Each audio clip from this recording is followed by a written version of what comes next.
Vrimat e zeza nuk çojnë askund. Kjo është e vërteta që shkenca ka frikë tua thot, sepse ne duam të besojmë se çdo derë hap një rrugë, se çdo tunel ka një dalje, se çdo fund është një fillim i ri. Por brenda horizontit të ngjarjeve, çdo rrugë çon vetëm në një drejtim, drejt singularitetit, drejt një pike ku hapësira dhe koha pushojnë së ekzistuari. Nuk ka portal drejt universeve paralele, nuk ka udhëtim nëpër kohë, nuk ka shpëtim. Një vrim e zezë është një grackë në realitet nga e cila nuk ka kthim, dhe kjo nuk është metaforë, por përshkrim i saktë i gjeometrisë së hapësirës kohës. Kur kaloni horizontin e ngjarjeve, një kufi i padukshëm që mund të jetë 3 kilometra larg për një vrim të vogël ose 195 miliard kilometra për më të madhen, fizika kthehet përmbys, drejtimet hapësinore bëhen kohore, dhe të shkuarit drejt qendrës bëhet po aq e pashmangshme sa të shkuarit drejt së nesërmes. Për një vrim të vogël, nga momenti i kalimit të horizontit deri në shkatërim do të kalojnë vetëm 1/10 e sekondës së kohës tuaj. Për një gjigante, 16 orë. Por rezultati është i njëjtë, do të shtypur në një pikë me dendësi të pafundme ku çdo ligj i fizikës që njihni pushon së funksionuari. Çdo herë që hapni një derë, prisni të shihni diçka në anën tjetër. Një dhomë, një korridor, një botë.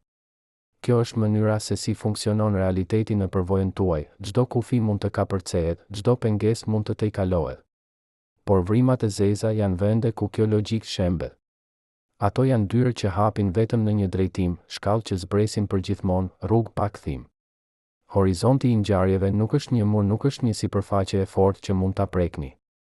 Është një kufi gjeometrik, një pikë në hapësirë ku shpejtësia e nevojshme për t'u larguar bëhet e barabartë me shpejtësinë e dritës. Dhe meqense asgjë nuk mund të lëvizë më shpejt se drita, asgjë që kalon këtë kufi nuk mund të kthehet. Por këtu është paradoksi që e bën këtë kaq të tmerrshëm, nëse do të kalonit horizontin e një vrime të zezë supermasive, aq të madhe sa horizonti i saj është më larg se distanca nga dielli te Neptuni, nuk do të ndjenit asgjë të pazakonshëm. Nuk ka mur, nuk ka goditje, nuk ka shenjë paralajmëruese. Thjesht do të kalonit dhe në atë moment fati juaj do të vulosej. Imagjinoni se po ecni në një rrugë që duket normale. Çdo hap ndjehet i njëjtë me të mëparshmin. Por në një pikë të caktuar, të pashënuar, të padukshme, rruga ndryshon natyrë. Pas asaj pike, çdo hap ju çon vetëm më thellë dhe kthimi bëhet jo i vështirë, por i pamundur, jo sepse mungojnë forcat, por sepse vetë gjeometria e hapësirës e ka bërë kthimin një koncept pa kuptim. Kjo është ajo që ndodh në horizontin e ngjarjeve. Drejtimet që dikur ishin hapësinore, lart, poshtë, majtas, djathtas, bëhen kohore. Larg nga qendra bëhet në të kaluarën dhe askush nuk mund të udhëtojë në të kaluarën. Të shkosh drejt singularitetit bëhet po aq e pashmangshme sa të jetosh momentin tjetër. Kjo nuk është vetëm teori. Kjo është pasojë e drejtpërdrejtë e relativitetit të përgjithshëm, teorisë që Albert Einstein formuloi në vitin 1916 dhe që ka qenë saktë në çdo test që i është bërë për më shumë se një shekull.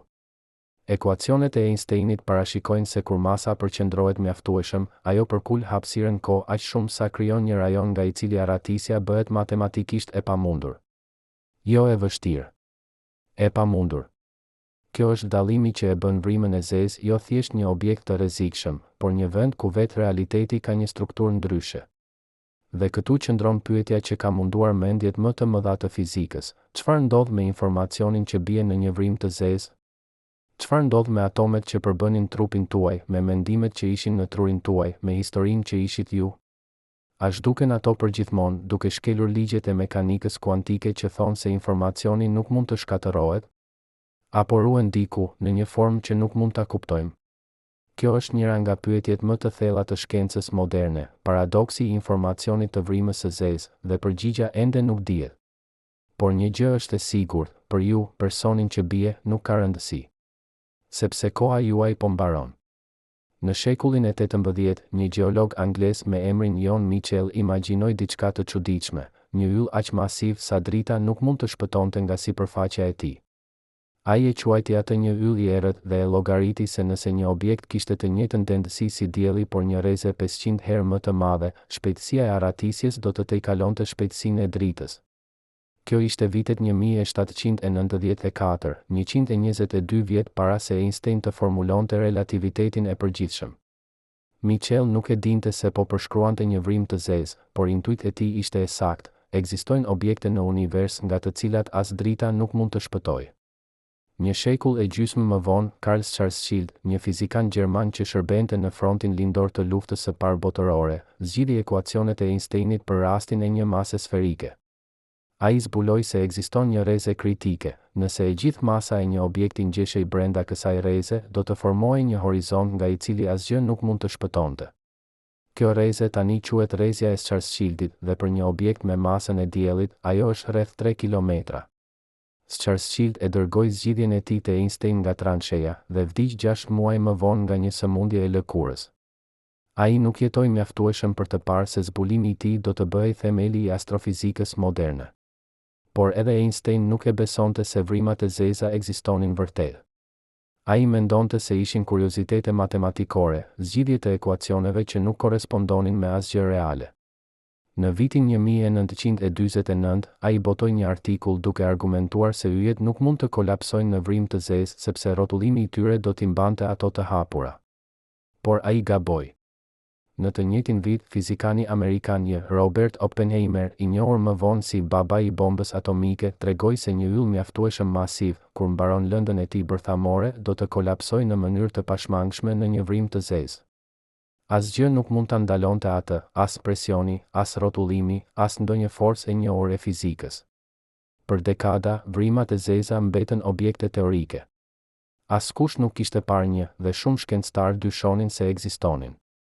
Por në vitet 1960, astronomi filluan të zbulonin burime të forta rrezesh gjë në qiell, objekte që emetonin energji të jashtëzakonshme nga rajone shumë të vogla. Shpjegimi më i mirë ishte se këto ishin vrim të zeza duke gëlltitur material nga yje shoqërues. Materiali, duke rënë drejt horizontit, nxehej në temperatura miliarda gradësh dhe emetonte rrezatim para se të zhdukej përgjithmonë. Kjo ishte prova e parë indirekte se vrimat e zeza nuk ishin thjesht teori, ishin reale. Dhe në vitin 2019, njerëzimi pa për herë të parë një vrim të zezë. Jo drejt për drejt, sepse sipas përkufizimit, një vrim e zezë nuk emetojnë dritë, por si një hije e errët kundër sfondit të gazit të ndritshëm që e rrethonte. Teleskopi i horizontit të ngjarjeve, një rrjet teleskopësh radiofonike të shpërndara në të gjithë planetin, krijoi një imazh të vrimës supermasive në qendrën e galaktikës Messier 87. Imazhi tregonte saktësisht atë që parashikonte teoria, një disk të ndritshëm të materje së nxehtë që rrotullohej rreth një rrethi të përsosur të errët, horizonti i ngjarjeve. Ishte si të shihej një portë drejt asgjës, një vend ku realiteti përfundon. Por çfarë do të ndodhte nëse do të hynit në atë portë? Çfarë do të përjetonit në momentet e fundit para se të arrini singularitetin? Përgjigja varet nga madhësia e vrimës së zezë.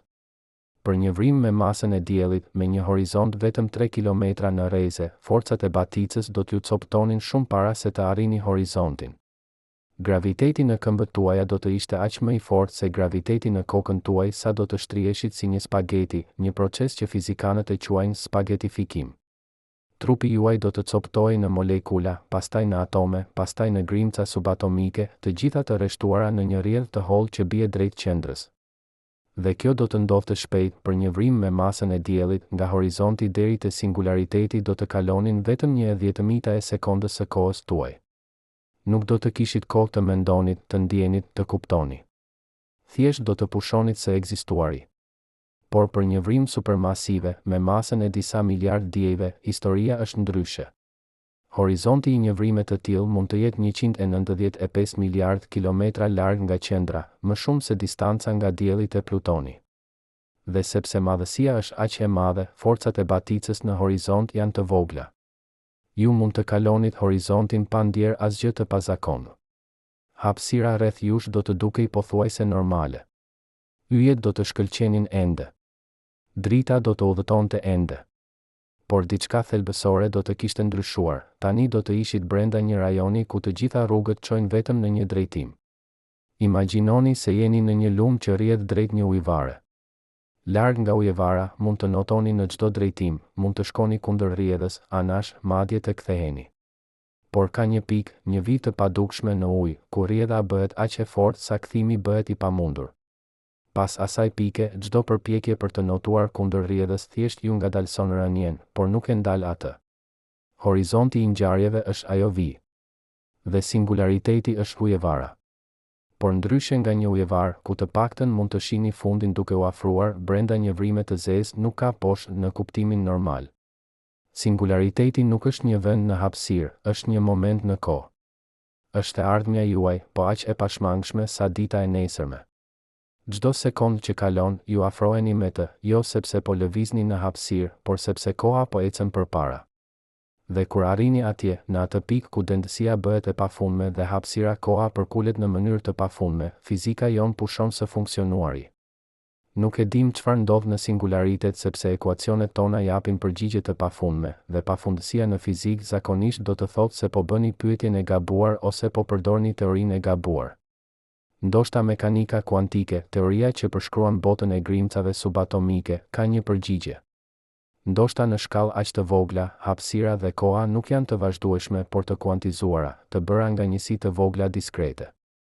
Ndoshta singulariteti nuk është një pikë me madhësi zero, por një rajon shumë i vogël ku ligjet të reja të fizikës marrin kontrollin. Por kjo është spekulim. E vërteta është se nuk e dim. Dhe mënyra e vetme për ta zbuluar do të ishte të hynim në një vrim të zezë, një eksperiment nga i cili nuk ka kthim.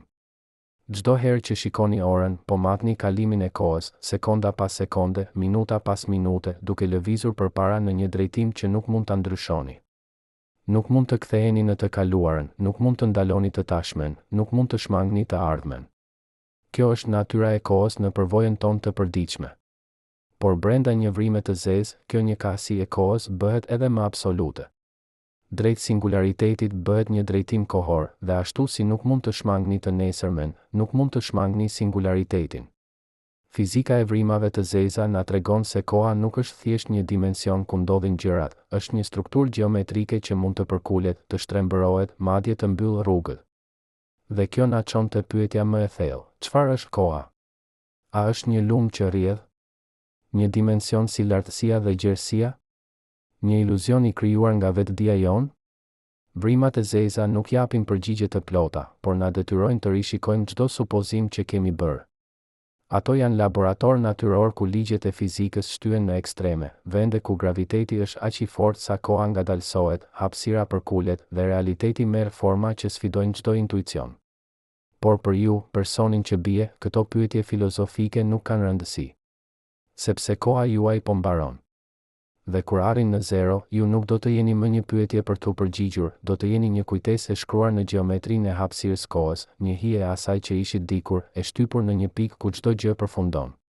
Vrimat e zeza nuk janë porta. Janë funde rruge. Dhe çdo rrugë që çon atje është një rrugë pa kthim. Por si funksionon kjo makineri gjeometrike që kthen hapësirën në kohë dhe shndërron drejtimin në fat? Për ta kuptuar vërtet mekanikën e horizontit të ngjarjeve, duhet të zhytemi në thellësinë ku matematika takohet me realitetin fizik, ku ekuacionet e Einsteinit nuk janë thjesht simbole në letër, por përshkrime të saktë të asaj që ndodh me vetë indin e ekzistencës. Imagjinoni një pëlhurë elastike të shtrirë në të gjitha drejtimet, kjo është hapësira koha. Çdo objekt me masë e përkul këtë pëlhurë duke krijuar një gropë. Sa më e madhe masa, aq më e thellë gropa. Por një vrim e zezë nuk është thjesht një grop e thellë, është një grop aq e thellë sa fundi i saj nuk ekziston në hapësirën tonë. Është si një hing në pëlhurë që shkon drejt pafundësisë, një vend ku vetë pëlhura është grisur dhe e palosur mbi veten. Dhe kur afroheni me këtë hing, gjeometria e hapësirës rreth jush fillon të ndryshojë në mënyra që sfidojnë çdo logjikë të përditshme. Drejtimet që dikur ishin të qarta, përpara, prapa, majtas, djathtas, fillojnë të humbasin kuptimin. Sepse në një hapësirë të përkulur aq shumë, drejt nuk është më një koncept absolut.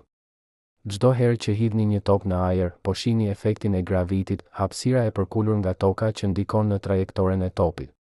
Por përkulja është aq e vogël sa duket si një forcë që tërheq poshtë. Në të vërtetë, topi po ndjek vijën më të drejtë të mundshme në një hapësirë të përkulur.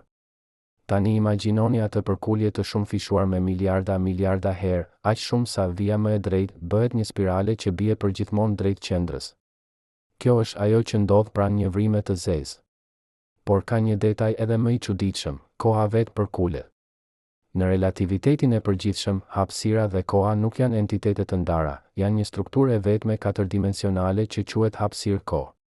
Dhe kur kjo strukturë përkullet nga graviteti, të dyja përkullen së bashku. Pranë një vrime të zezë, koha ngadalësohet. Jo në përvojën tuaj, nëse do të binin drejt horizontit, ora juaj do të tikonte normalisht, zemra juaj do të rrahte normalisht, mendimet tuaja do të rrjedhnin normalisht. Por për dikë që ju shikon nga larg, koha juaj do të dukej se po ngadalësohet gjithnjë e më shumë. Lëvizjet tuaja do të bëheshin më të ngadalta. Fjalët tuaja do të zgjatëshin. Dhe në momentin kur arrini horizontin, nga perspektiva e jashtme, ju do të ngriheshit plotësisht, të ngrirë në kohë përgjithmonë, një imazh i përjetshëm i momentit tuaj të fundit. Imagjinoni një film që luhet gjithnjë e më ngadalë. Në fillim, ngadalësimi është i papërfillshëm. Pastaj bëhet i dukshëm. Pastaj çdo kuadër zgjat sekonda, minuta, orë. Dhe në fund, filmi ndalon në një kuadër të vetëm që nuk ndryshon kurrë. Kjo është ajo që një vëzhgues i largët do të shihte duke ju parë të bini në një vrim të zezë. Por për ju, filmi vazhdon të luajë me shpejtësi normale, derisa papritur përfundon në singularitet. Kjo është paradoksi i kohës pranë horizontit, dy realitete të ndryshme, të dyja të sakta, të ndara nga gjeometria e hapësirës kohës. Dhe këtu qëndron një nga zbulimit më të thellë të fizikës moderne, koha nuk është absolute. Nuk ekziston një tani universal që është i njëjtë për të gjithë në univers. Çdo vëzhgues ka kohën e vet dhe këto kohë mund të rrjedhin me shpejtësi të ndryshme në varësi të gravitit dhe shpejtësisë. Pranë një vrime të zezë, kjo relativitet i kohës bëhet ekstrem. Nëse do të mund të qëndronit në një distancë të sigurt nga horizonti, duke u mbajtur atje me raketa shumë të fuqishme dhe të prisnit vetëm një orë, kur të ktheheshit në tokë mund të zbulonin se kanë kaluar shekuj.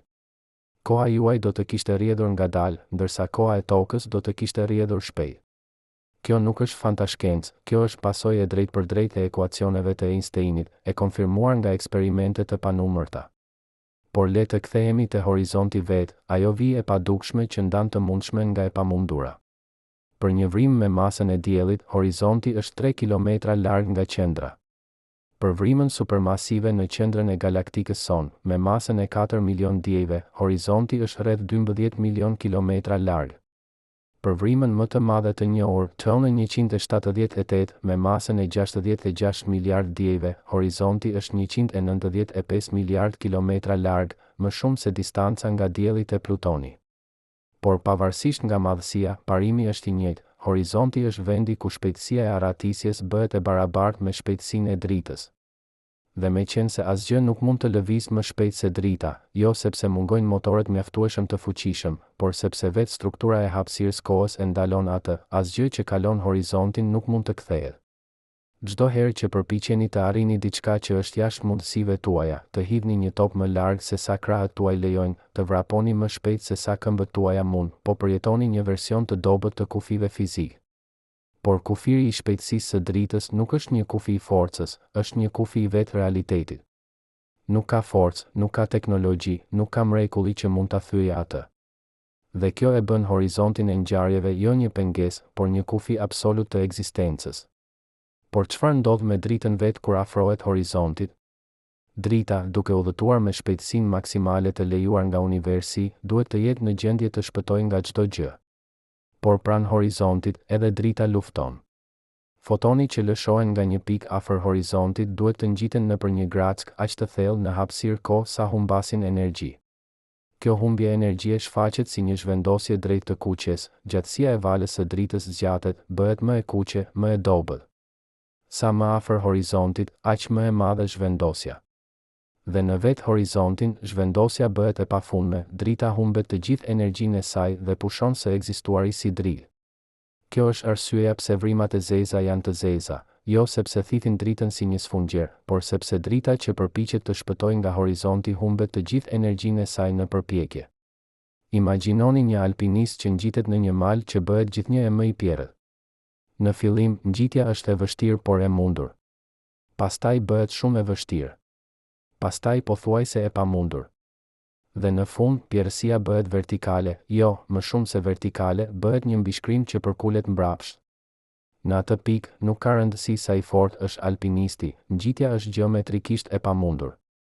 Kjo është ajo që ndodh me dritën në horizont. Gropa në hapësirë kohë bëhet aq e thellë sa as drita nuk mund ta ngjitet. Por mekanika e rënjes nuk përfundon me horizontin. Ajo vetëm fillon. Sepse pas horizontit, gjeometria e hapësirës kohës merr një formë që është aq e çuditshme sa gjua njerëzore mezi mund ta përshkruajë. Drejtimet hapësinore dhe kohore shkëmbejnë rolet. Ajo që dikur ishte drejt qendrës, një drejtim hapësinor që mund të zgjidhni të ndiqni ose jo, bëhet drejt së ardhmes, një drejtim kohor që nuk mund ta shmangni. Kjo nuk është metaforë. Kjo është përshkrim literal i gjeometrisë. Brenda horizontit, singulariteti nuk është një vend në hapësirë ku mund të shkoni ose të mos shkoni. Është një moment në kohën tuaj që do të arrini patjetër, ashtu si do të arrini patjetër ditën e nesërme. Dhe kjo na çon te një nga lidhjet më të thella midis vrimave të zeza dhe natyrës së kohës. Në jetën e përditshme, koha duket si diçka që rrjedh, një lumë që na bart nga e kaluara drejt së ardhmes. Por fizika moderne na tregon se koha nuk rrjedh, ne lëvizim nëpër të.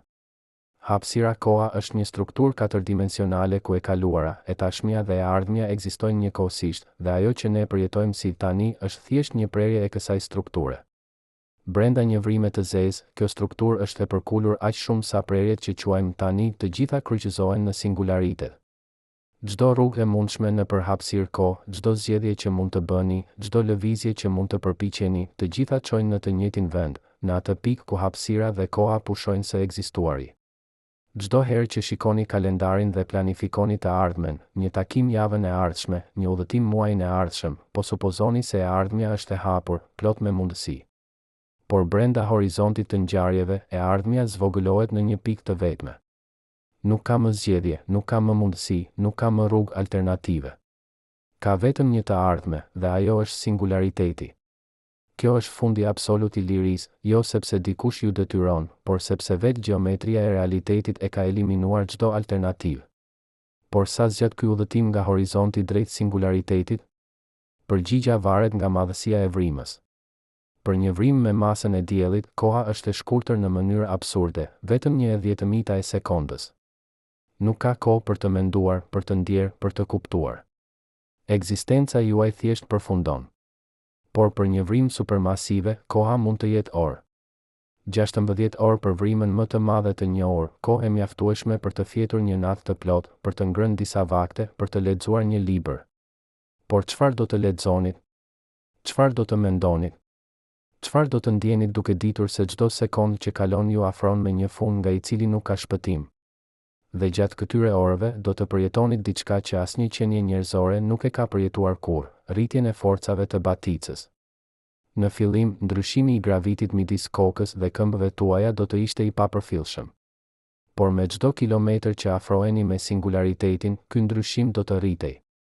Këmbët tuaja do të tërhiqeshin më fort se koka juaj. Trupi juaj do të fillonte të shtrihej. Në fillim, shtrirja do të ishte e lehtë, si një ushtrim joge. Pastaj do të bëhej e dhimbshme, si të tërhiqeshit në një stend torturë.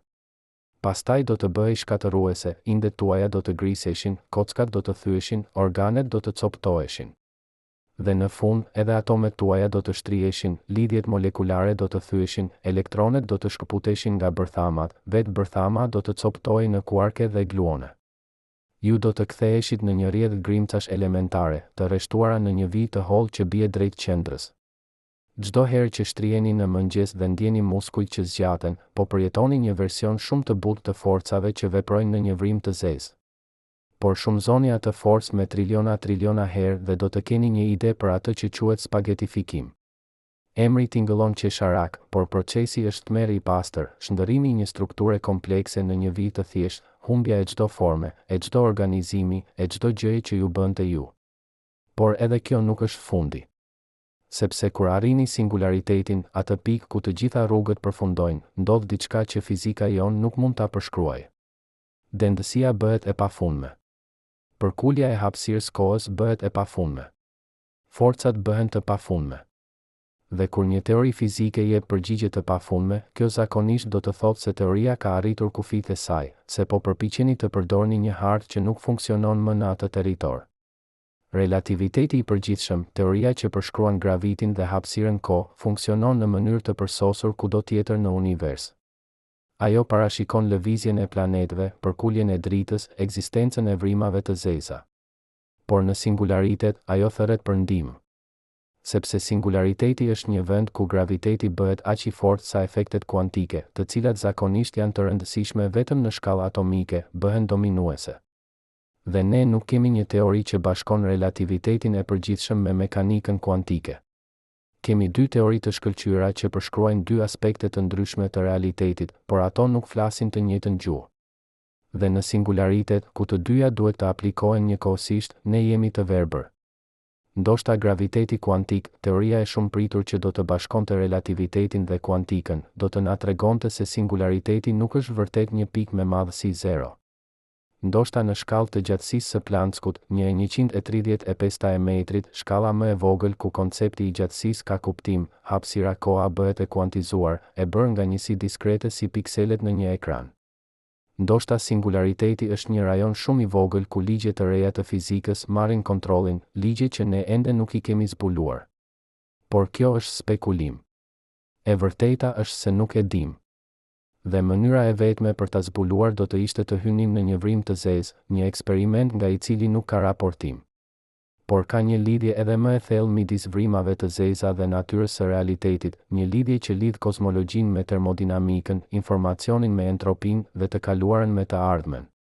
Në vitet 1970, fizikani britanik Stephen Hawking zbuloi diçka të çuditshme: vrimat e zeza nuk janë plotësisht të zeza. Ato emitojnë rrezatim, një shkëlqim shumë të dobët të grimcave që krijohen nga efekte kuantike pranë horizontit. Ky rrezatim, i quajtur tani rrezatimi i Hawkingut, do të thotë se vrimat e zeza ngadalë avullojnë. Për një vrim me masën e diellit, procesi do të merrte më shumë kohë se mosha aktuale e universit. Por për vrim shumë të vogla, nëse ekzistojnë, avullimi do të ishte i shpejtë. Dhe në fund, kur e gjithë masa e vrimës së zezë është shndërruar në rrezatim, vrimi zhduket në një shpërthim të fundit energjie.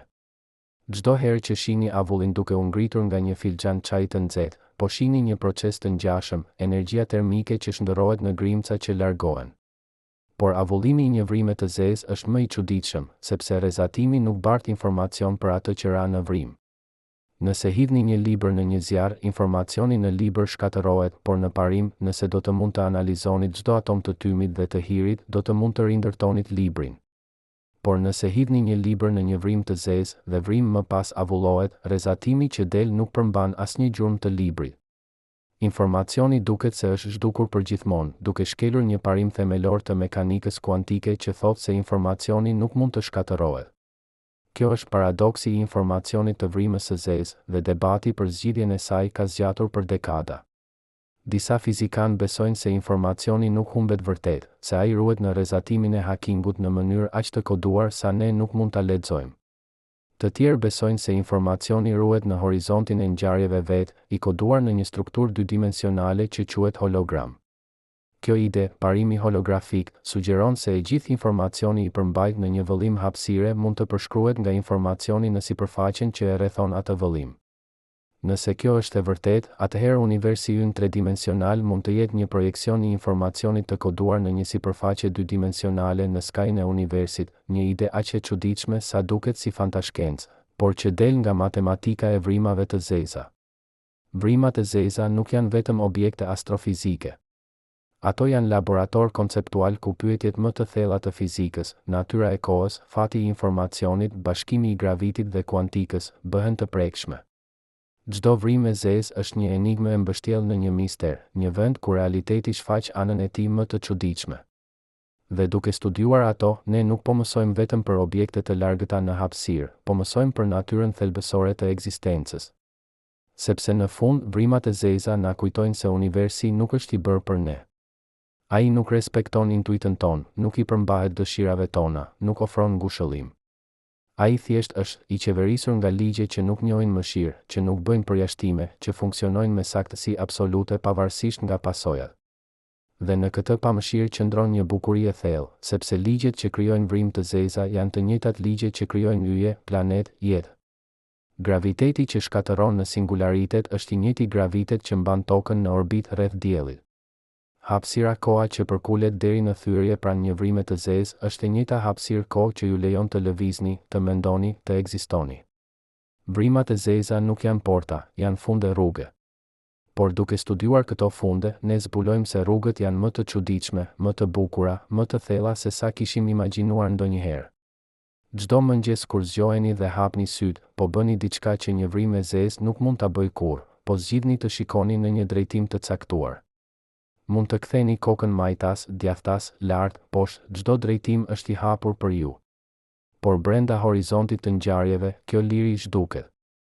Nuk ka më majtas që shpëton, nuk ka më djathtas që shmang, nuk ka më lart që largohet.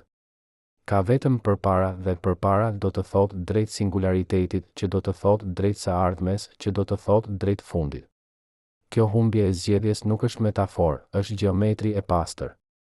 Dhe ajo na tregon diçka të thellë për natyrën e lirisë vetë, se liria nuk është një cilësi abstrakte, por një pasojë e strukturës së hapësirës kohës. Kur kjo strukturë përkulet mjaftueshëm, liria zhduket. Jo sepse dikush ju a merr, por sepse vetë realiteti e ka eliminuar si mundësi. Ne kemi folur për horizontin si një vijë pa kthim. Kemi folur për singularitetin si një pikë ku gjithçka përfundon. Kemi folur për kohën që ngadalësohet, për hapësirën që përkulet, për dritën që humbet energjinë. Por tani duhet të shohim se të gjitha këto nuk janë fenomene të ndara, janë shprehje të një parimi të vetëm universal që qeveris jo vetëm vrimat e zeza, por çdo gjë në univers. Ky parim ka një emër të thjeshtë, shkak pasoja. Çdo gjë që ndodh është pasojë e diçkaje që ndodhi më parë. Çdo gjendje e sistemit përcaktohet nga gjendja e mëparshme plus ligjet që qeverisin transformimin. Kjo zinxhir shkak pasojash shtrihet mbrapsht në kohë deri te shpërthimi i madh dhe shtrihet përpara deri në çdo moment të ardhshëm. Dhe brenda një vrime të zezë, ky zinxhir bëhet aq i fortë, aq i pashmangshëm, sa çdo hallk tjetër zhduket. Nuk ka më degëzime, nuk ka më mundësi alternative. Ka vetëm një rrugë dhe ajo çon në singularitet. Çdo herë që merrni një vendim, çfarë të vishni, çfarë të hani, ku të shkoni, po shfrytëzoni faktin se universi ju lejon degëzime. E ardhmja nuk është e përcaktuar plotësisht nga e kaluara. Ka hapësirë për zgjedhje, për rastësi, për ndryshim. Por kjo hapësirë ekziston vetëm sepse jeni jashtë horizontit të ngjarjeve. Brenda tij, degëzimet zhduken. E ardhmja bëhet e përcaktuar plotësisht, jo nga zgjedhjet tuaja, por nga gjeometria e hapësirës kohës. Kjo është forma më absolute e determinizmit, një vend ku edhe në parim, edhe me njohuri të plotë të gjitha ligjeve të fizikës, nuk mund të ndryshoni atë që do të ndodhë. Sepse ndryshimi kërkon mundësinë e një rruge alternative dhe brenda horizontit nuk ka rrugë alternative. Por paradoksalisht, kjo humbje absolute e lirisë na ndihmon të kuptojmë se çfarë është liria në radhë të parë.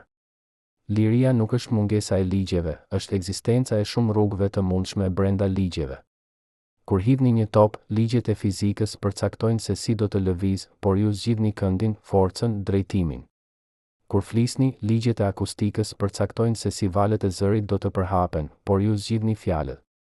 Kur mendoni, ligjet e kimisë përcaktojnë se si neuronët do të shkarkojnë, por ju zgjidhni temën. Çdo veprim njerëzor është një bashkëveprim midis ligjeve universale dhe zgjedhjeve individuale. Dhe ajo që e bën një vrim të zezë kaq të veçantë është se ajo është vendi i vetëm në univers ku kjo bashkëveprim zhduket plotësisht, ku ligjet universale mbeten, por zgjedhjet individuale bëhen pa kuptim. Ne kemi folur për forcat e baticës që shtrin trupin tuaj. Por e njëjta forcë që do t'ju coptonte në një vrim të zezë është e njëjta forcë që krijon baticën në oqeanet e tokës, dallimi i gravitit midis anës së tokës që i përball hënës dhe anës që nuk e përball. Çdo ditë, oqeanet ngrihen dhe bien me metra për shkak të kësaj force. Çdo ditë, toka vetë deformohet me centimetra. Ju nuk e ndjeni sepse trupi juaj është shumë i vogël për të përjetuar një dallim të ndjeshëm të gravitit midis kokës dhe këmbëve. Por parimi është i njëjtë. Kur qëndroni në këmbë, graviteti në këmbët tuaja është pak më i fortë se graviteti në kokën tuaj, dallimi është rreth 1/100%, shumë i vogël për t'u ndjerë. Por shumëzoni atë dallim me miliarda herë dhe do të keni spagetifikimin. E njëjta forcë, e njëjti parim, shkallë e ndryshme. Çdo herë që shikoni hënën në qiell dhe shihni baticën që ajo krijon, po shihni një version miniatur të forcave që veprojnë në një vrim të zezë. Çdo herë që ndiheni të tërhequr nga diçka, nga graviteti, nga dashuria, nga kurioziteti, po përjetoni një version metaforik të tërheqjes që vrimat e zeza ushtrojnë mbi gjithçka rreth tyre. Universi nuk ka ligje të ndara për gjëra të ndryshme. Ka vetëm një grup ligjesh që manifestohen në kontekste të ndryshme, në shkallë të ndryshme, me intensitete të ndryshme. Dhe duke kuptuar këtë unitet, ne fillojmë të shohim se vrimat e zeza nuk janë anomali, janë shprehje ekstreme të parimeve që qeverisin gjithçka. Ne kemi folur për kohën që ngadalësohet pranë horizontit. Por koha ngadalësohet gjithashtu kur lëvizni shpejt, kjo është relativiteti i veçantë i Einsteinit. Koha ngadalësohet gjithashtu kur jeni në një fushë graviteti, kjo është relativiteti i përgjithshëm. Çdo satelit GPS në orbit përjeton kohën pak më shpejt se ne në sipërfaqen e Tokës, sepse graviteti atje është më i dobët. Çdo ditë, orët në satelit duhet të rregullohen me disa mikrosekonda për të kompensuar këtë dallim, nëse nuk do të bëhej, GPS-i juaj do të gabonte me kilometra brenda një jave. Kjo nuk është teori abstrakte, është realitet i matshëm që ndikon në teknologjinë që përdorni çdo ditë. E njëjta relativitet e kohës që bën që një vrimë e zezë të jetë e çuditshme është e njëjta relativitet që bën që GPS-i juaj të funksionojë. E njëjta gjeometri e përkulur e hapësirës kohës që krijon horizonte të ngjarjeve është e njëjta gjeometri që bën që toka të rrotullohet rreth diellit. Ligjet janë universale, vetëm shkalla ndryshon. Çdo herë që shikoni orën dhe shihni sekondën duke kaluar, po matni rrjedhën e kohës në kuadrin tuaj të referencës. Por dikush që lëviz me shpejtësi të ndryshme, ose që është në një fushë graviteti të ndryshëm, do të matë një rrjedhë të ndryshme. Koha nuk është absolute, është relative. Dhe kjo relativitet nuk është një defekt i universit, por një tipar themelor i strukturës së tij. Hapësira dhe koha nuk janë skena ku ngjarjet ndodhin, janë pjesë e ngjarjeve vetë, të ndërthurura me materinë dhe energjinë në një tërësi të vetme që quhet hapësirë kohë.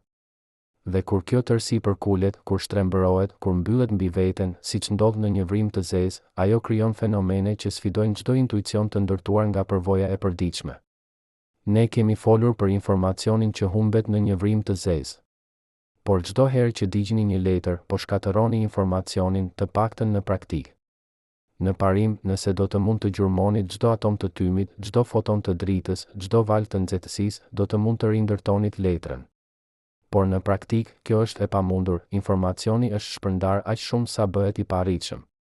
Vrimat e zeza e çojnë këtë në ekstrem, ato shpërndajnë informacionin aq thellë, në singularitet, në rrezatimin e Hawkingut, në strukturën e horizontit, sa edhe në parim, edhe me teknologji të pafundme, mund të jetë e pamundur ta rikuperosh. Kjo është arsyeja pse paradoksi i informacionit të vrimës së zezë është aq i rëndësishëm, sepse nëse informacioni vërtet humbet, atëherë një ligj themelor i fizikës kuantike është shkelur. Dhe nëse ligji nuk është shkelur, atëherë duhet të ketë një mekanizëm që ne ende nuk e kuptojmë, një mënyrë që informacioni ruhet edhe kur duket se është zhdukur. Çdo herë që harroni një kujtesë, një emër, një datë, një moment, po përjetoni një version të vogël të humbjes së informacionit.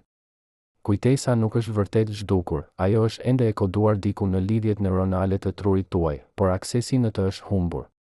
Ndoshta e njëjta gjë ndodh me informacionin që bie në një vrimë të zezë, nuk zhduket, por bëhet i parritshëm, i koduar në një formë që ne nuk mund ta lexojmë.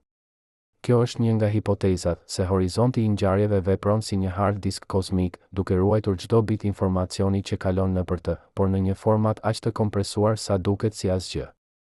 Nëse kjo është e vërtet, atëherë një vrimë e zezë nuk është një shkatërues informacioni, por një arkiv, një bibliotekë e përjetshme e çdo gjëje që ka rënë ndonjëherë në të. Ne kemi folur për singularitetin si një pikë ku hapësira dhe koha pushojnë së ekzistuari. Por çdo fillim është gjithashtu një fund. Shpërthimi i madh, momenti kur universi ynë filloi, ishte gjithashtu një singularitet. Një pikë me densitësi të pafundme, temperaturë të pafundme, ku ligjet e fizikës siç i njohim nuk aplikoheshin. Dhe nga ai singularitet doli gjithçka, hapësira, koha, materia, energjia, ligjet vetë. Nëse singulariteti i një vrime të zezë është një fund, atëherë singulariteti i shpërthimit të madh ishte një fillim. Por ndoshta kjo dallim është artificial. Ndoshta çdo fund është një fillim në një kuptim tjetër. Ndoshta singulariteti i një vrime të zezë nuk është një fund absolut, por një transformim, një kalim në një gjendje që ne nuk mund ta konceptojmë, por që megjithatë ekziston në një kuptim që fizika e ardhshme do ta zbulojë. Çdo herë që shihni një fëmijë duke lindur, po shihni një fillim që del nga një fund, fundi i shtatzënisë, fillimi i jetës së pavarur. Çdo herë që shihni një yll duke shpërthyer në një supernova, po shihni një fund që krijon një fillim, fundin e jetës së yllit, fillimin e elementeve të reja që do të formojnë planet dhe jetë. Universi është plot me cikle ku fundet dhe fillimet janë të ndërthurura. Ndoshta vrimat e zeza janë pjesë e një cikli më të madh që ne ende nuk e shohim, një cikël ku singularitetet nuk janë funde absolute, por nyhen në një rrjet më të madh transformimesh. Ne kemi folur për vrimat e zeza si vende ku realiteti përfundon. Por çdo kufi përcakton gjithashtu atë që nuk është kufi. Horizonti i ngjarjeve përcakton kufirin e asaj që mund të shpëtoj, por me këtë, ai gjithashtu përcakton se çfarë do të thotë të jesh jashtë, të jesh i lirë, të kesh mundësi. Pa errësirë, nuk do të kishte kuptim drita. Pa heshtje, nuk do të kishte kuptim zëri. Pa vdekje, nuk do të kishte kuptim jeta. Dhe pa vende ku realiteti përfundon, nuk do të kishte kuptim të plot të vendeve ku realiteti vazhdon. Vrimat e zeza na mësojnë se çfarë jemi duke na treguar se çfarë nuk jemi. Ato janë pasqyra të errëta ku shohim kufit e ekzistencës son, dhe duke parë ato kufi, fillojmë të vlerësojmë hapësirën brenda tyre. Çdo herë që arrini në një kufi, fundin e një rruge, skajin e një shkëmbi, kufirin e një urive tuaja, po përjetoni një version të vogël të asaj që një horizont ngjarjesh përfaqëson. Kufiri nuk është armik, është përkufizues. Ai ju tregon ku jeni, çfarë keni, çfarë mund të bëni. Dhe duke kuptuar kufit, filloni të kuptoni mundësitë.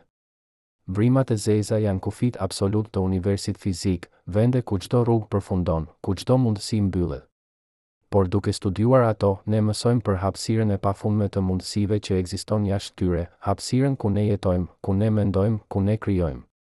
Vrimat e zeza nuk janë porta, janë funde rruge. Por çdo fund rruge na mëson diçka për rrugën vetë.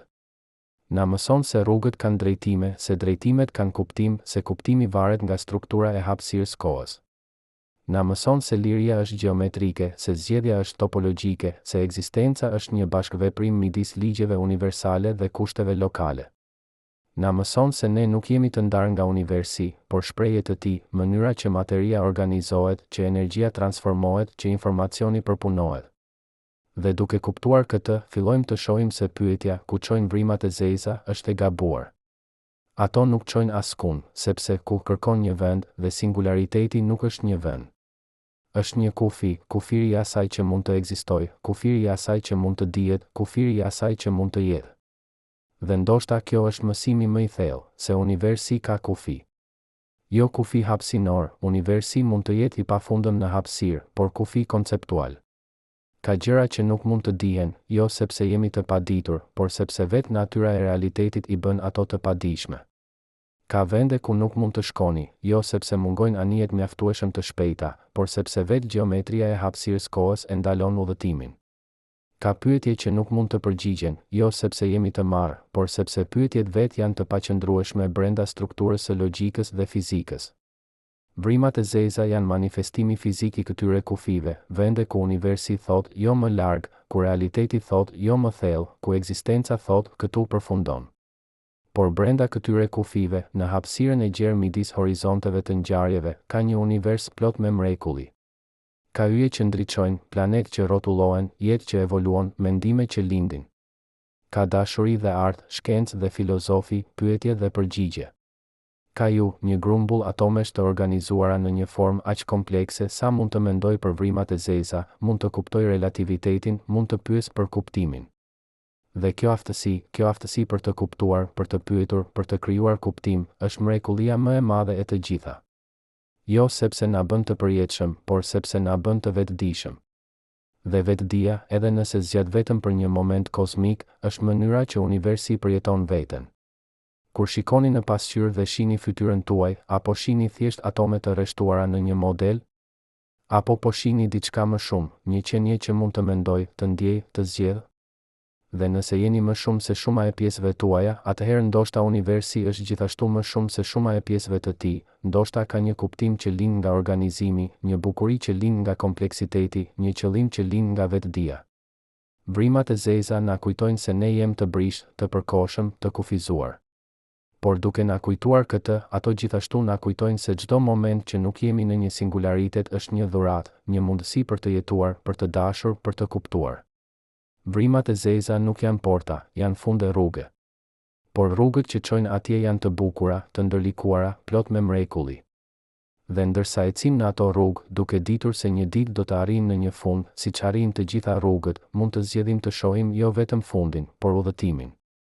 Sepse në fund nuk është destinacioni që përcakton kuptimin e një udhëtimi, është vetë udhëtimi, me të gjitha zgjedhjet e tij, me të gjitha mrekullitë e tij, me të gjithë momentet e tij të vetdijes. A mund të jetë se pyetja më e thellë nuk është ku çojnë vrimat e zeza, por pse na shqetëson kaq shumë se ato nuk çojnë askund? Sepse kjo shqetësim zbulon diçka themelore për natyrën tonë njerëzore, nevojën tonë për të besuar se çdo derë hap një rrugë, se çdo tunel ka një dalje, se çdo fund është thjesht një fillim i maskuar. Ne jemi krijesa të shpresës, të ndërtuara nga evolucioni për të kërkuar zgjidhje, për të gjetur rrugë, për të mbijetuar duke besuar se e nesërmja do të vijë.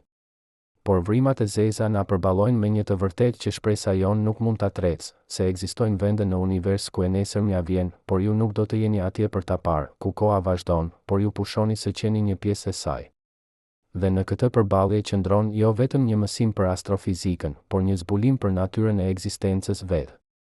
Kujtoni atë moment në fillim, kur për herë të parë kuptuat se horizonti i ngjarjeve nuk është një mur, por një kufi gjeometrik, një pikë ku rrugët e kthimit mbyllen përgjithmonë.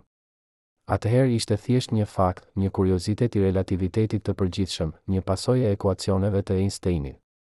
Por tani, pas këtij udhëtimi përmes mekanikës së rënies, përmes relativitetit të kohës, përmes humbjes së lirisë dhe shpërbërjes së informacionit, ai fakt ka marrë një peshë ekzistenciale. Sepse horizonti i ngjarjeve nuk është vetëm një vend në hapësirë, është një metaforë e çdo kufiri që nuk mund të kapërcehet, e çdo pike nga e cila nuk ka kthim. Çdo herë që merrni një vendim që nuk mund të zhbëhet, një fjalë që nuk mund të tërhiqet, një veprim që nuk mund të fshihet, një moment që nuk mund të rikthehet, po kaloni një version personal të horizontit të ngjarjeve. Jo në hapësirë, por në kohë. Jo në fizik, por në jetë.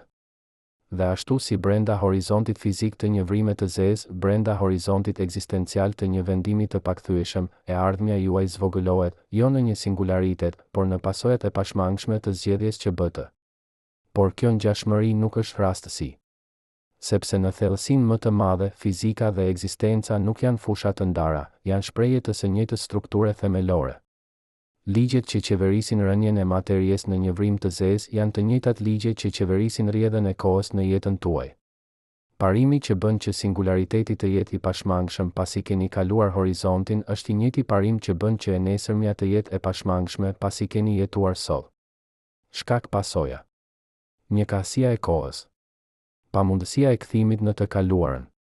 Këto nuk janë thjesht ligje fizike, janë kushtet themelore të ekzistencës në një univers ku koha është një dimension real, ku e kaluara është e fiksuar, ku e ardhmja lind nga e tashmja me domosdoshmëri gjeometrike.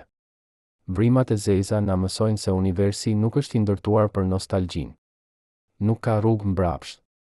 Ka vetëm përpara, drejt asaj që vjen, drejt asaj që do të jetë, drejt asaj që nuk mund të shmanget.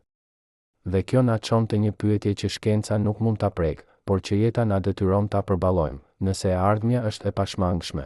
Nëse çdo moment rrjedh në momentin tjetër me të njëjtën domosdoshmëri që rënia drejt singularitetit rrjedh nga kalimi i horizontit, atëherë çfarë kuptimi ka zgjedhja? Çfarë kuptimi ka liria? A jemi thjesht grimca që rrëshqasin përgjatë vijave të paracaktuara në hapësirën kohë, duke menduar se po zgjedhim kur në të vërtetë po ndjekim trajektore të përcaktuara nga kushtet fillestare dhe ligjet universale? Kjo është pyetja e determinizmit dhe vrimat e zeza e çojnë atë në formën më të pastër. Sepse brenda horizontit determinizmi është absolut. Nuk ka hapësirë për zgjedhje, as në parim. Por jashtë horizontit, në botën ku ne jetojmë, determinizmi është i fshehtë, i mbuluar nga kompleksiteti, nga kaosi, nga pamundësia praktike e parashikimit. Ne nuk mund të dimë të ardhmen, jo sepse nuk është e përcaktuar, por sepse përcaktimi i saj kërkon njohuri të çdo grimce, të çdo force, të çdo kushti në univers. Dhe kjo pamundësi praktike krijon një hapësirë ku zgjedhja ndihet reale, ku liria ndihet e mundur, ku jeta ndihet e hapur. Çdo mëngjes kur zgjoheni dhe vendosni se çfarë të bëni me ditën, a do të krijoni diçka të re, a do të riparoni diçka të vjetër, a do të ndani dashuri apo do të mbylleni në vete, po jetoni në atë hapësirë. Hapësira midis asaj që është e përcaktuar në parim dhe asaj që është e panjohur në praktikë. hapësira ku determinizmi dhe liria bashkëjetojnë, jo si kundërshti, por si dy perspektiva mbi të njëjtën realitet. Nga perspektiva e universit, nëse universi mund të ketë një perspektivë, çdo veprim juaj rrjedh me domosdoshmëri nga gjendja e mëparshme. Por nga perspektiva juaj, e vetmja perspektivë që keni, çdo veprim është një zgjedhje, një krijim, një shprehje e vullnetit.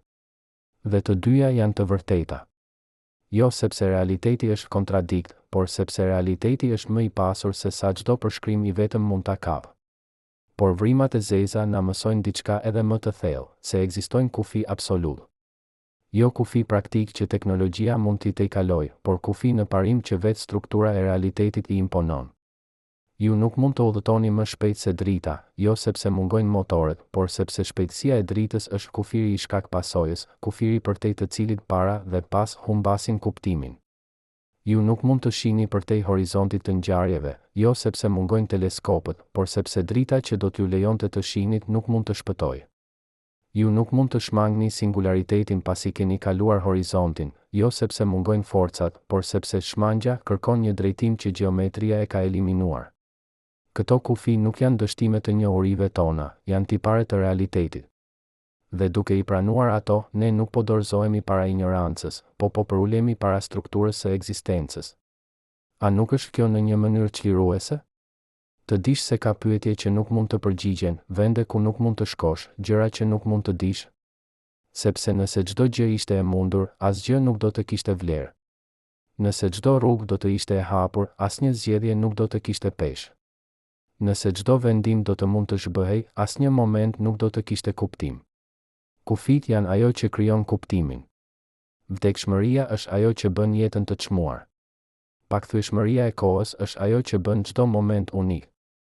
Dhe horizonti i ngjarjeve, ai kufi absolut përtej të cilit nuk ka kthim, është shpreha më e pastër e këtij parimi, se kuptimi lind nga kufizimi, se vlera lind nga brishtësia, se bukuria lind nga përkohshmëria. Çdo herë që përqafoni dikë që doni, duke ditur se një ditë, ndoshta sot, ndoshta pas dekadash, do të jetë përqafja e fundit, po jetoni këtë të vërtetë. Çdo herë që shikoni një perëndim dielli, duke ditur se dielli një ditë do të shuhet, se toka një ditë do të bëhet e ftohtë dhe e errët, se çdo gjë që njihni do të zhduket në rrjedhën e kohës, po jetoni këtë të vërtetë. Çdo herë që krijoni diçka, një vakt, një pikturë, një fjalë dashurie, duke ditur se do të konsumohet, do të zbehet, do të harrohet, po jetoni këtë të vërtetë. Dhe në atë jetesë qëndron jo dëshpërimi, por guximi. Sepse të krijosh kuptim në një univers që nuk premton përjetësi është akti më i guximshëm i mundshëm. Të duash në një botë ku gjithçka përfundon është akti më i sinqertë i mundshëm. Të kërkosh të vërtetën në një realitet plot me mistere të pasgjithshme është akti më i ndershëm i mundshëm. Por çfarë ndodh me misterin vet? A duhet ta shohim si armik, si një pengesë për njohuritë, si një dështim i kuptimit? Apo duhet ta shohim si një dhuratë, si një ftesë për çudi, si një hapësirë për imagjinat, si një kujtesë se universi është më i madh se sa çdo teori që mund të ndërtojmë? Vrimat e zeza janë mistere të përsosura. Ne e dim se ekzistojnë, i kemi parë, i kemi matur, i kemi fotografuar. Ne e dim se si formohen, nga kolapsi i yjeve masiv, nga bashkimi i vrimave më të vogla, nga kushtet ekstreme të universit të hershëm. Ne e dim se si ndikojnë hapësirën rreth tyre, duke përkulur dritën, duke ngadalësuar kohën, duke gëlltitur materien. Por nuk e dim se çfarë ndodh në singularitet. Nuk e dim se ku shkon informacioni. Nuk e dim nëse ekziston një realitet përtej horizontit që ne nuk mund ta konceptojmë. Dhe kjo mosnjohje nuk është një dështim, është një kufi i njohurive tona aktuale, një kufi që na fton të mendojmë më thellë, të pyesim më guximshëm, të imagjinojmë më gjerë. Çdo herë që një fëmijë pyet pse për të 5-ën herë radhazi, pse qielli është blu, pse blu është blu, pse gjërat kanë ngjyra, pse ekziston drita, pse ekziston çdo gjë, po demonstron një të vërtetë që të rriturit shpesh harrojnë. Se çdo përgjigje hap një pyetje më të thellë, se njohuritë nuk eliminojnë misterin, por e thellëson atë, se sa më shumë të dish, aq më shumë kupton se sa pak di. Vrimat e zeza janë versioni kozmik i atij pse të pafund. Çdo përgjigje që gjejmë, se horizonti është një sipërfaqe gjeometrike, se singulariteti është një kufi i teorisë, se rrezatimi i Hawkingut është një efekt kuantik, hap 10 pyetje të reja. Dhe kjo nuk është frustruese, është e bukur. sepse do të thotë se universi është i pashtershëm, se realiteti ka thellësi të pafundme, se do të ketë gjithmonë diçka të re për të zbuluar, gjithmonë një mister tjetër për të eksploruar, gjithmonë një horizont tjetër për të afruar. Por le të kthehemi te pyetja që ka qenë në zemër të këtij udhëtimi. Çfarë do të thotë të ekzistosh në një univers që përmban vende ku ekzistenca përfundon? Çfarë do të thotë të jesh i vetëdijshëm në një realitet që përmban rajone ku vetëdia bëhet e pamundur? Çfarë do të thotë të mendosh për singularitete, pika ku mendimi vet pushon së pasur kuptim? Këto nuk janë pyetje abstrakte. Janë pyetje për natyrën e marrëdhënies son me universin, për faktin se ne jemi pjesë e diçkaje që na tejkalon, se jemi të bërë nga e njëjta materie që bie në vrim të zeza, se jemi të qeverisur nga të njëjtat ligje që krijojnë horizonte ngjarjesh, se jemi të lidhur me çdo grimc në univers përmes historisë së përbashkët që shtrihet mbrapsht deri te shpërthimi i madh. Çdo atom në trupin tuaj ka një histori. Hidrogjeni u krijua në minutat e para pas shpërthimit të madh, kur universi ishte një sup i nxehtë grimcash elementare. Karboni, azoti, oksigjeni, elementet që ju bëjnë ju, u krijuan në zemrat e yjeve, ku presioni dhe temperatura ishin aq të larta sa bërthamat e hidrogjenit u bashkuan në bërthama më të rënda. Hekuri në gjakun tuaj u krijua në shpërthimin e një supernove, kur një yll masiv arriti në fund të jetës dhe shpërtheu me një forcë që ndriçoi një galaksi të tërë. Dhe të gjitha këto atome, të krijuara në vende të ndryshme, në kohë të ndryshme, në procese të ndryshme, udhëtuan nëpër hapësirë për miliarda vjet derisa arritën këtu, në tokë, ku organizuan në molekula, në qeliza, në inde, në organe, në ju. Ju nuk jeni thjesht në univers, ju jeni universi, duke u bërë i vetëdijshëm për veten. Dhe kjo vetëdije bart me vete një përgjegjësi të çuditshme, përgjegjësinë e dëshmisë. Sepse vrimat e zeza ekzistojnë pavarësisht nëse i vëzhgojmë apo jo, por kuptimi i tyre, bukuria e tyre, mësimi i tyre ekziston vetëm sepse ne jemi këtu për t'i kuptuar, për t'i vlerësuar, për t'i mësuar. Kur një yll bie në një vrim të zezë, nuk ka asnjë që e sheh, ndodh në errësirën e hapësirës, larg nga çdo sy. Por kur ne llogarisim atë rënje, kur e simulojmë në kompjuter, kur e kuptojmë përmes ekuacioneve, atëherë ajo rënje merr një kuptim që tejkalon fizikën. Bëhet një mësim për natyrën e kohës, një metaforë për pakthyeshmërinë, një kujtesë për brishtësinë. Dhe ky kuptim ekziston vetëm në vetdijen tonë, në aftësinë tonë për të parë përtej fakteve drejt kuptimit, përtej mekanikës drejt metafizikës, përtej asaj që është drejt asaj që do të thotë. A mund të jetë se kjo është arsyeja pse ekzistojmë? Jo për të mbijetuar, viruset mbjetojnë më mirë se ne. Jo për të riprodhuar, bakteret riprodhojnë më shpejt se ne. Por për të kuptuar. Për të marrë një univers të verbër që ekzekuton ligje pa vetëdije dhe për t'i dhënë atij një pasqyrë, një vend ku mund të shoh veten, ku mund të kuptoj veten, ku mund të mrekulloj për veten. Çdo herë që shikoni yjet dhe ndjeni një lidhje, një ndjenjë se jeni pjesë e diçkaje më të madhe, po përjetoni këtë rol. Çdo herë që lexoni për vrimat e zeza dhe ndjeni çudi, një përzierje frike dhe admirimi, tmerri dhe bukurie, po përjetoni këtë rol. Çdo herë që pyesni pse dhe nuk pranoni përgjigje sipërfaqësore, po përjetoni këtë rol. Ju nuk jeni thjesht një grumbull atomesh. Ju jeni mënyra që atomet kanë organizuar veten për të menduar për vrim të zeza, për të kuptuar relativitetin, për të pyetur për kuptimin. Ju jeni vetëdia e universit, e fragmentuar, e përkohshme, e kufizuar, por megjithatë reale. Dhe kjo na kthen te pyetja përfundimtare, pyetja që çdo qenie e vetëdijshme duhet ta përballojë herët avon. Çfarë bëjmë me këtë vetëdije? Si jetojmë duke ditur se jemi të brishtë, të përkohshëm, të kufizuar, por gjithashtu të lidhur, të rëndësishëm, të aftë për kuptim? Si krijojmë kuptim në një univers që nuk premton asgjë përveç ndryshimit? Si duam në një botë ku gjithçka përfundon? Si kërkojmë të vërtetën në një realitet plot me mistere që nuk mund të zgjidhen kurrë plotësisht? Vrimat e zeza nuk japin përgjigje për këto pyetje, sepse këto janë pyetje që çdo person duhet t'i përgjigjet vetë, përmes jetës së tyre, përmes zgjedhjeve të tyre, përmes mënyrës se si zgjedhin të jenë në botë. Por ato japin një kontekst, një kujtesë se çdo moment që nuk jeni në një singularitet është një dhuratë, se çdo frymë që merrni është një mrekulli, se çdo mendim që mendoni është një shprehje e diçkaje të jashtëzakonshme. Aftësia e materies për të u bërë e vetëdijshme për veten.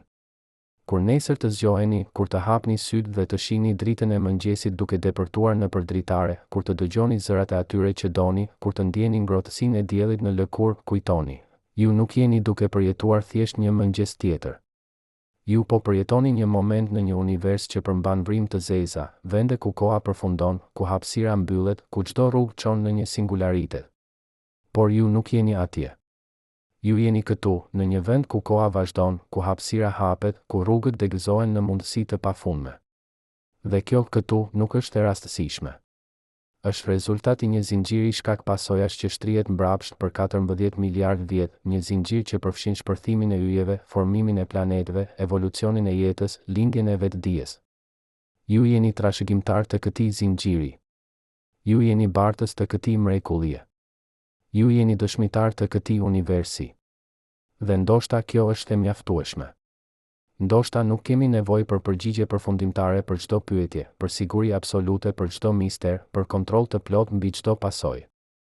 Ndoshta mjafton të dimë se për këtë moment, për këtë sekond të vetme ku ju ekzistoni, ku ju mendoni, ku ju ndjeni, ju jeni pjesë e një historie që është më e madhe se ju, por që nuk do të ishte e plot pa ju. Mjafton të dimë se çdo herë që zgjidhni të krijoni në vend të shkatërimit, të doni në vend të urrëties, të kërkoni në vend të injorimit, po shtoni diçka në univers që nuk ishte atje më parë. Po krijoni kuptim ku kishte vetëm mekanik. Po krijoni bukuri ku kishte vetëm ligje. Po krijoni dashuri ku kishte vetëm atome. Vrimat e zeza nuk janë porta, janë funde rrugë. Por rrugët që çojnë atje, rrugët që ne ecim çdo ditë, me çdo zgjedhje, me çdo veprim, me çdo mendim, janë plot me mundësi për krijim, për lidhje, për kuptim. Dhe në fund, kur rrugët tona arrin në fundin e tyre, siç do të arrin, siç arrin të gjitha rrugët, ajo që do të mbetet nuk do të jetë destinacioni, por udhëtimi. Jo vendi ku shkuam, por mënyra se si shkuam. Jo sa zgjati, por sa thellë jetuam. Jo çfarë morëm, por çfarë dham. Sepse në një univers ku vrimat e zeza ekzistojnë, ku ka vende që nuk çojnë askund, ku ka funde absolute, ku ka kufi që nuk mund të kapërcehen, vetë fakti se ne mund të mendojmë për to, mund të kuptojmë ato, mund të mrekullohemi nga ato, është dëshmia më e madhe se ekzistenca ka kuptim. Jo një kuptim i dhënë nga jashtë, por një kuptim që krijojmë nga brenda, çdo ditë, çdo moment, çdo herë që zgjedhim të shohim bukurinë në vend të kaosit, të ndjejmë lidhjen në vend të ndarjes, të jetojmë me vetdije në vend të automatizmit. Dhe kështu, ndërsa qëndroni në këtë planet që rrotullohet, në këtë ishull i vogël i rendit në një oqean kaosi, në këtë moment i shkurtër i vetdijes në një univers që ka ekzistuar për miliarda vjet dhe do të ekzistojë për triliona më shumë, le të mos e merrni si të mirëqen. Le të ndaloni, qoftë edhe për një frymë, dhe të ndjeni peshën e mrekullisë, se ju jeni këtu, se ju jeni tani, se ju jeni të vetdijshëm. Sepse kjo vetdije, kjo aftësi për të parë, për të kuptuar, për të krijuar kuptim, është dhurata më e madhe që universi mund t'ju japë. Jo përjetësia. Jo siguria. Por momenti, ky moment, tani, këtu, ku ju jeni gjallë, ku ju jeni të vetdijshëm, ku ju jeni pjesë e diçkaje që të i kalon çdo kuptim, por që megjithatë mund të jetohet, mund të ndihet, mund të dashurojë. Vrimat e zeza nuk çojnë askund. Por ne çojmë kudo ku zgjedhim të shkojmë. Dhe në atë zgjedhje, në atë liri të brishtë dhe të bukur, qëndron e gjithë kuptimi që universi mund të ketë.